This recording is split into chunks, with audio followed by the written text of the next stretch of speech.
All right, good deal.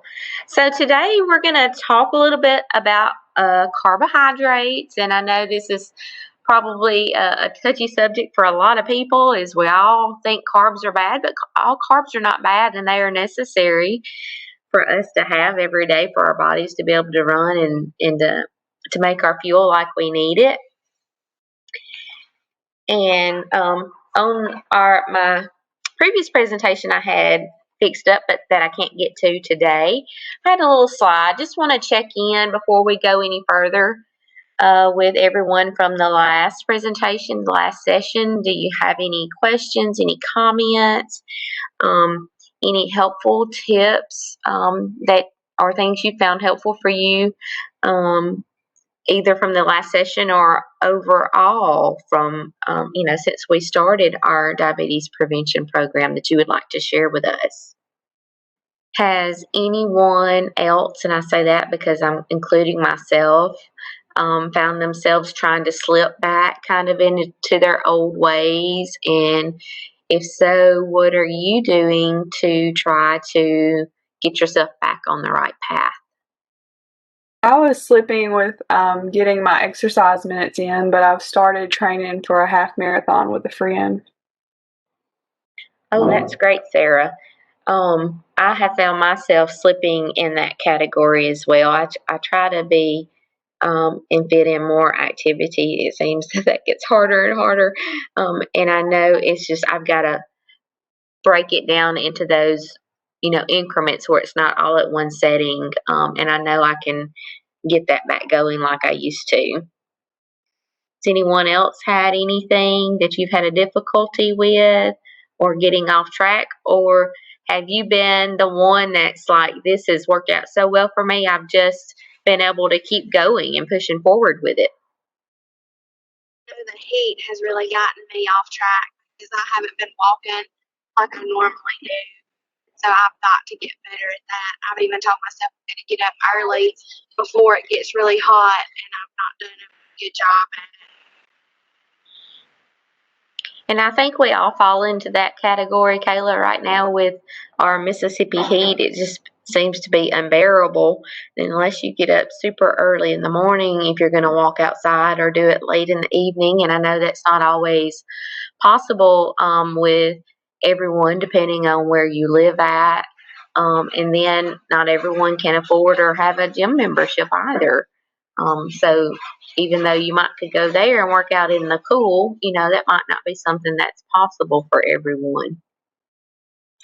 So sounds like several of us, myself included, have areas we can still continue to work on, and that's where our action plans come in. We can continue to tailor those action plans on the things we need to work on.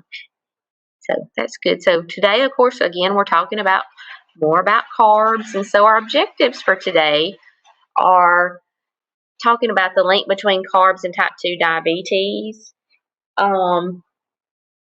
Understanding carbohydrates can help you prevent or delay type 2 diabetes, as well as treat your type 2 diabetes if you've already been diagnosed and you're using this program to help get it under control. We're going to talk about, again, the types of carbs, a healthy approach to carbs, and how we can find the amount of carbs in food. So I think this page was intended to kind of be just a little visual of how carbohydrates are processed. So you eat the carbohydrates that are in your food, they turn into glucose, your glucose elevates, and it's kind of a cycle. And then after a while, your sugar drops, and then you get that urge to eat those carbs again, and that's those simple carbs, and that's kind of how that process goes around. So if you do have the handout for today's presentation, you can look on pages 3 through 5, and that's where we'll talk, and that's where this material comes from that we'll talk about. So again, I mentioned that there was different types of carbohydrates, and 3 main types of carbohydrates that we focus on are the starches, our sugars, and fiber. With starches, Again, all starches are not bad. All carbohydrates are not bad. We need these things in our diet. And there's starchy vegetables, and those are things you're going to think about, like potatoes, a variety of potatoes. And again, they're not bad. All you need them for certain things, and it's portion control mostly with a lot of those, and not overdoing the amount of times a day you eat carbs that are not good for you, the ones that are not good for you. You've also got beans and peas and lentils that are starches, and these are all good for you in the right amount and quantities per day. You need those, as well as grained foods such as whole grains and refined grains. Now, that's where a difference comes in. Can someone tell me, do you know what the difference between a whole grain and a refined grain is? Refined grain has been processed? Yes, that is correct. Refined grains have been processed and they've had the wheat germ removed off of them. Is that right, Sarah? Isn't that how it's so they've had that most fibrous portion broken down from them? Yes, most of the nutrient, like the most nutrient dense part, has been removed. Mm-hmm. And so the whole grains is what we actually need to eat to get in our good starches, whereas we need less of the refined grains, such as processed flours and cornmeals, and even oatmeal if it's the heavily refined. Not saying that you can't have it, but those are your more simple carbs because they've been broken down so much and had most of the nutrients taken out of them, whereas the whole grains that still got all the wheat germ and everything on them, that's where you're going to get your most nutrition. Better bang for your buck, as we say. And then if we look at sugars, again, most of us think with diabetes, oh, I cannot have sugar, I cannot have sugar. And that's untrue. You definitely need to control the amount of sugar that you have. But again, sugar is a nutrient that our body and our brain has to have. And, we break it down from and get it from the nutrition, the vegetables and the foods that we eat. And we definitely need the right type of sugar and not too much of the wrong type of sugar. And so we have fructose that comes from fruit, and then we have lactose, which is a type of milk sugar. And we all know that if you can drink milk, that milk has a nice little sweet taste to it, and that's coming from that lactose.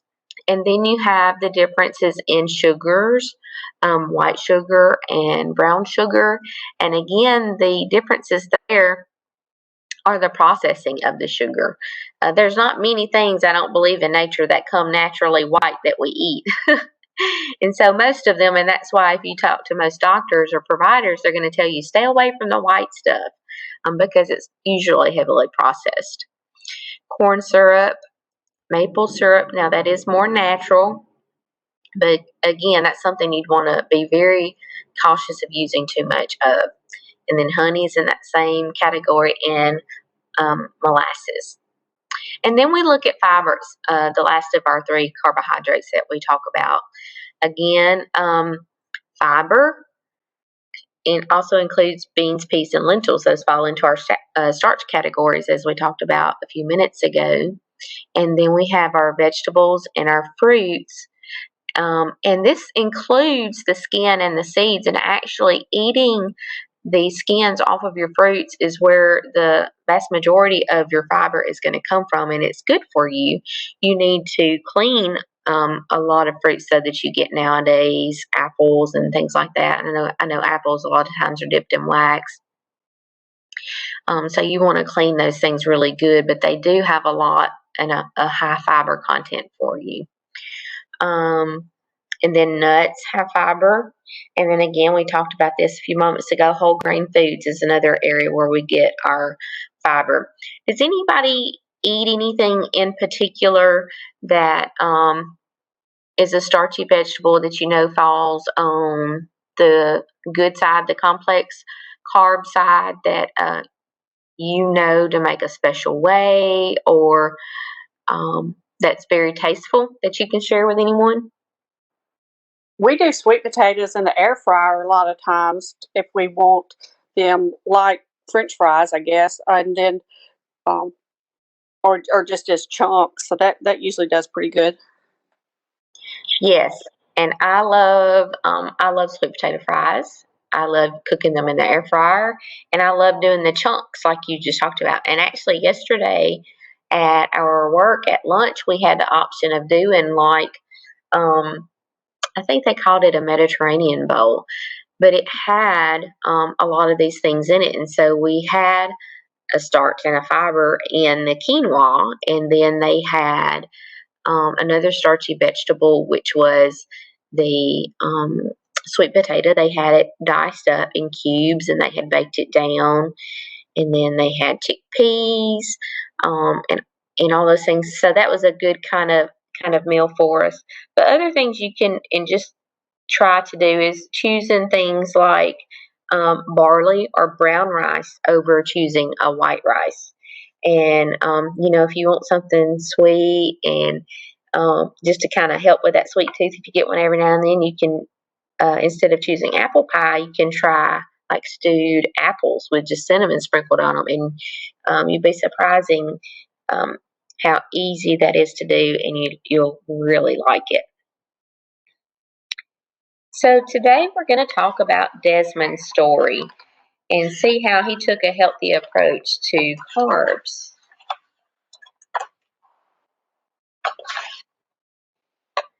So Desmond is at risk for type 2 diabetes.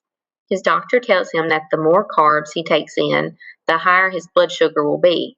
So she urges Desmond to take a healthy approach to his carbs. Try to cut back on carbs, says Desmond's doctor, and when you do have carbs, choose the healthy ones. So Desmond decides to replace candy and cake with fruit, such as his apples and oranges and berries, potatoes and corn with non-starchy vegetables such as broccoli, peppers, and carrots, white bread with 100% whole wheat bread, and then white rice he replaced with the brown rice. So these days, Desmond is taking a healthy approach to carbs. He uses food labels to find healthy items that meet his carb goals. He is also staying active, and as a result, Desmond's blood sugar is lower. So when we look at Desmond's healthy approach to carbs, it didn't quite say that, he made a quarter of his plate carbs. And but that's one of the recommendations is you can make a quarter of your plate carbs. But again, you want those to be the healthy carbs, and that's going to be more of those whole grains and the vegetables that are not as starchy. You want to try to do those things.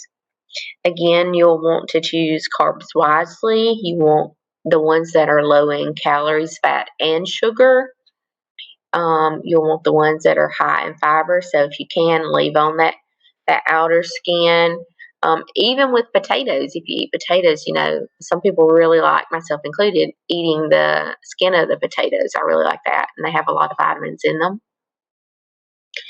And then, again, choose the carbs with high vitamins, minerals, and proteins. You want to just kind of learn to make those healthy swaps.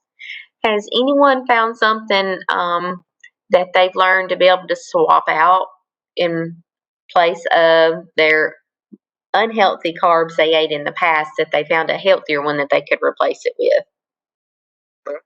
Something I like to do is I crave the salty and the crunchy, so I like the potato chips, but I found that if I can slice radishes and cucumbers, that a lot of times that's crispy and crunchy, so it'll hit that same craving spot. That sounds great. Does anyone else have anything they've been able to find to kind of just satisfy that little craving you've had, that you could replace it with something healthier? I have swapped out mashed potatoes for the mashed cauliflower, and I found that to be really good. Yes, I have done that as well in the past, and my family really liked it. And that was another one of those things I could sneak in. And even if you can't sneak it all the way in, you can um, just kind of do half and half or three quarters, and still kind of get some of that same texture and maybe a little bit of the taste from the regular potato. And that's something we, as those of us that are on here that are providers, we can help, meet our patients where they're at. A lot of times we tell people, if you can't do away with everything, start adding in the things that you need to be getting into your diet, and then you can slowly work out the things that you don't need. So some more examples of some starchy vegetables include your corn, green peas, parsnips, plantains, and of course potatoes we talked about, winter squash and yams. And then you've got your beans, peas, and lentils. Of course, any variety of bean, black, pinto, kidneys, your black-eyed peas, chickpeas, as I mentioned earlier, red, brown, and black lentils, and then you've got split peas. Talked about the whole grains versus the refined grains, but whole grain foods, a few more things that we'll talk about right here real quick with those is barley is one of your whole grains. And when you are buying bread and baked goods, you want to be sure that they say 100% whole wheat flour. Brown and wild rice, those are options for you. Oats and oatmeal, the 100% whole grain cereal. And then there's a lot of pastas nowadays made with 100% whole wheat flour, and some that are not made with flour at all. There's some that's made from chickpeas. And I've tried that, and it was good. And I think Rebecca's tried that in the past, and she liked that as well. Popcorn, something we can think about. And then you can also get tortillas made from 100% whole wheat flour or 100% cornmeal. I'll have to try to find those ones with the cornmeal for the tortillas. And then your refined grains that you're going to want to watch out for, as I spoke about earlier, are those things made with the white flours, bread and baked goods made with white flour, and then pasta with white flour, and then the white rice. And really quickly, limit sugars. Of the three types of carbs, the sugars can cause the biggest jump in your blood sugar. So those are the ones you will want to be cautious about. And of course, we talked about the fruit sugar, the milk sugar, white, brown, powdered sugar, corn syrup, maple, honey, molasses, all those things. And so let's talk about carbs by the numbers. And I'm sorry I don't have a picture on here to show you. I did on my slides that wouldn't come up. But when you're looking at your nutrition label on any food that you get, for those of us, again, that might be providers or healthcare people in here, we might know this, but those of you that might be watching this that are just learning how to, one, control your diabetes, or two, trying to prevent or delay diabetes, controlling your carb servings is something that's important. And there's a lot of different calculators you can use to figure out how many servings of carbs that you need per day. And if you'll look on page 9 in the handout that you can download, it gives you multiple things that are one serving of carbs. So each of these items on page 9 has 15 grams of carbs, and 15 grams is considered one serving of carbohydrates. So say if you look at the side of a box of macaroni and cheese and you look at the nutrition label, and it tells you that it has, say, 30 grams of carbs in one serving.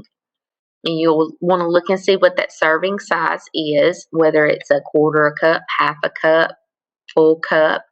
That's how many grams of carbs would be in that serving size. And if you're only supposed to have, say, 6 servings of carbs per day, and you ate that full serving size of that macaroni and cheese, then you have eaten 2 of your 6 servings of carbs for the day. And that's how you count carbs. So if we look at the paper handout on page 9, these are just some of the things that are included in a 1 serving size of carbohydrates. So you can get a small piece of fresh fruit, about 4 ounces worth actually, a half a cup of canned or frozen fruit, 1 slice of bread or 1 tortilla. So say if you made yourself a sandwich and you use 2 slices of bread, then you've had 2 carb servings. And then you could subtract that from your total for the day, and that's how you could help keep count of that. Half a cup of oatmeal, 4 to 6 crackers, a third of a cup of pasta or rice. All these things are just 1 gram or 1 serving of carbs, which is 15 grams. 2 small cookies. I'm not sure what type of cookies they're talking about, because I think if it's loaded with chunks of chocolate, that might be a little bit more. And then like 1 tablespoon of syrup, jam, jelly, sugar, or honey is normally considered just 1 carb serving. Typical intake should be around 250 grams per day or 60 to 80 grams per meal. So again, if you went back to that 1 serving of macaroni and cheese and it has 30 grams of carbs, then you've had half of your carbs for that 1 meal. So that's how you can help figure that and keep up with that. But basically, this recommendation is individualized. Like I said, there's lots of different carb counters, and if you're interested in finding a carb counter, there are different ways you can keep up with that. As you can see on the bottom of the slide, there's different apps that you can use. There's the MyFitnessPal, Atkins Carb, and Meal Tracker, and then there's a Lose It app as well. But there's lots of different resources out there that you can use. But a good 30 to 45 grams per meal is a low to moderate good aim. It's always better to aim lower and kind of underestimate, because you'll probably eat more than what you think you are. And so this page, again, is on page 10 of your handout if you printed it out for tonight's session. And it's just my favorite carbs. So can someone hop on here, say, Sarah, start, and give me your favorite carb and tell me if it's healthy, and if it's not, what would you try to swap it with? Maybe just like regular pasta. And then what? Yeah. I could swap it with like a whole grain pasta, or like you're talking about the lentil pasta. Mm-hmm. All right, Kayla, can you tell us what your favorite carb is? No, we do a lot of breakfast burritos, and I buy those tortilla, the soft shell. I've started buying the Carb Balance. It's actually the spinach and herb tortillas, and so that's a healthier choice over the regular tortilla shells.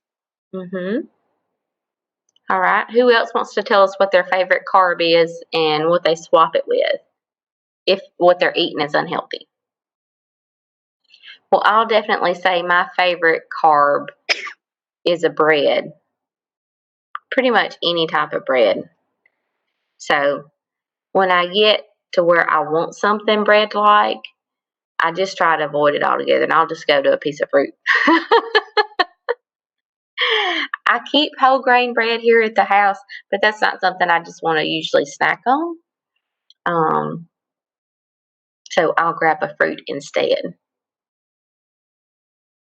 Potato chips are something that I crave a lot. I'm kind of like Paige on that. One time I was buying the veggie straws. They're a little healthier than just a regular potato chip, but yeah, grabbing some fruit would definitely be even a better option. Hey, and you know what? I found something for that made me think about it. So I love potato chips as well. I don't eat them all the time, but I do love them. And I love the crunch too. And so I have started buying, and I buy them all the time now. It's the Bear fruit chips. just Bare, and the apple chips are delicious. And they give you that crunch of a chip. They're nice and dehydrated, and then when you start chewing them, they kind of rehydrate and moisturize in your mouth. And to me, they taste like a fried apple pie. Now I might be imagining that, but but they are really good, and they make them in multiple fruits. They've got coconut, and they've got pineapple, and several other varieties that you can choose from. Does anyone else have a favorite carb they want to share with us? And if it's unhealthy, what they try to swap it with? Mine is watermelon right now. I need to just eat smaller portions. I guess it's fairly healthy. I don't add salt or anything to it. I just eat entirely too much at one time. All right. Anyone else? Nope. So it comes the time now that we want to think about our action plan log. We want to encourage you to make a new action plan each session, including today. And, again, work on those things that we know that we're struggling with, or maybe we've not struggled with something. We've met the goals that we've previously set, and now we want to strive for a new goal. And so this week's action plan can be taking that unhealthy carb that we love to kind of munch on and snack on, and trying to find that better replacement for it. And so you'll say, what will I do for your action number one? You're going to try to replace your potato chips with fruit chips. And where will I do it at? And you can say at home or at work. And when will I do it? And you'll say you'll try to make it a daily habit. And how long will you do this for? Will you set yourself a goal for a week or for a month? And then you can write out what challenges you might face, and then the ways that you can help cope with those challenges. And that's how you can implement that action plan to work on this new goal. Does anyone have any questions? Any comments? Anything that you can recommend? I was just going to say, I know just from a patient and care provider standpoint, like you said, most patients hear carbs and they think they're bad. And I just think we need to do a better job educating our patients on good carbs and bad carbs. I totally agree. I definitely think that that's something that us in healthcare need to make a better effort in distinguishing. When we think, I say we, I think as a whole, think we could just tell people just kind of generalized, avoid this and avoid that.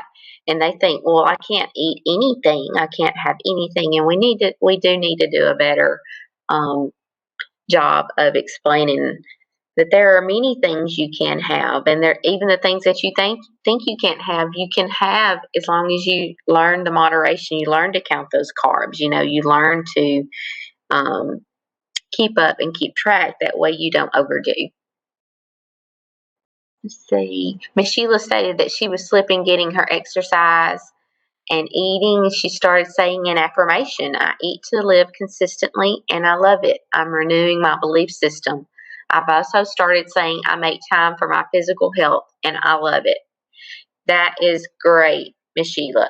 There's nothing wrong with us giving ourselves a pat on the back and giving ourselves some encouragement. And her saying that she started making time for herself. And if we'll look at it that way, we'll probably be further along and wind up with better results in the end. And her saying that just makes me think, recently with everything with the Olympics that have been going on with Simone Biles. And I just want to say I'm so proud of her for taking time for herself and her mental health. And whether it's our mental health or whether it's our physical health, we all need to take time for ourselves. And that's what we're doing by continuing to push forward with this diabetes prevention program. Whether we struggle with it or not, we're still taking the time out for ourselves to push forward and to try to be healthier. So I commend you all for continuing to follow with us. Does anyone else have anything to say? Well, I hope you all have a great evening. I thank you for your patience with our technical difficulties, and we'll see you in about 4 weeks at our next session. If you have any problems or questions, you're welcome to reach out to us. Thank you. Bye-bye.